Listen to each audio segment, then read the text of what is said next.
স্টুডিওতে যাওয়ার দিন শেষ।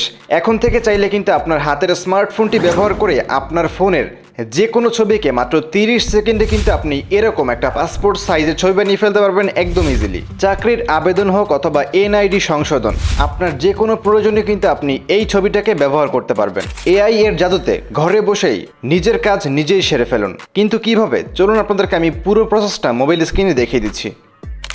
সো এভরিওয়ান, একদম প্রথমে আপনি চলে যাবেন আপনার ফোনের গুগল প্লে স্টোরে। প্লে স্টোর থেকে আপনি জিমিনি লিখে সার্চ করবেন। জিমিনি লিখে সার্চ করলে আপনি জিমিনি অ্যাপসটা পেয়ে যাবেন। যদি আপনার মোবাইল ইনস্টল থাকে তাহলে তো রইলই, এবং ইনস্টল না থাকলে আপনি জিমিনি অ্যাপসটাকে ইনস্টল করে ফেলবেন। তারপর ওপেন বাটনে ক্লিক করবেন। ওপেন বাটনে ক্লিক করার পর আপনি নিচে একটা প্লাস আইকন দেখতে পাচ্ছেন এবং পাশে একটা 3 ডট লাইন রয়েছে। আপনি এই জায়গায় একটা ক্লিক করবেন, তারপর ক্রিয়েট ইমেজ এখানে ক্লিক করে দেবেন।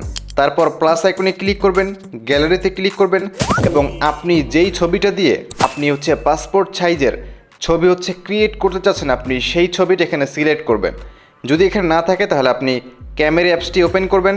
ক্যামেরা অ্যাপস ওপেন করে আপনি এখান থেকে একদম ভালো লাইট কন্ডিশনে আপনি একটা ছবি তুলে নেবেন। ছবি তুলে নেওয়ার পর আপনি আবার জিমিনি অ্যাপসে চলে আসবেন।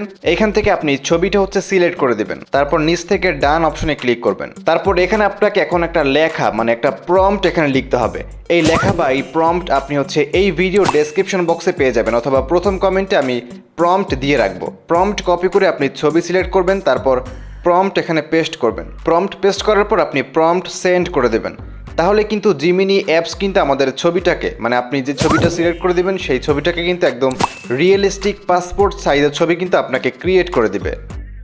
অলরাইট গাইজ, দেখতে পাচ্ছেন একদম রিয়েলিস্টিক 100% অথেন্টিকভাবে কিন্তু আমাদের ছবিটা একদম পাসপোর্ট সাইজে কিন্তু আমাদের তৈরি করে দিয়েছে। এখন এই ছবিটা আপনি কিন্তু যে কোনো কম্পিউটারের দোকানে গিয়ে কিন্তু আপনি হার্ড কপি প্রিন্ট করতে পারবেন। তো ছবিটাকে ডাউনলোড করার জন্য আপনি নিচ থেকে ডাউনলোড বাটনে ক্লিক করবেন। তাহলে কিন্তু এই ছবিটা আপনার ফোনের গ্যালারিতে কিন্তু সেভ হয়ে যাবে। সো আমি এখান থেকে সিলেক্ট করে দিয়েছি 2x2 ইঞ্চি।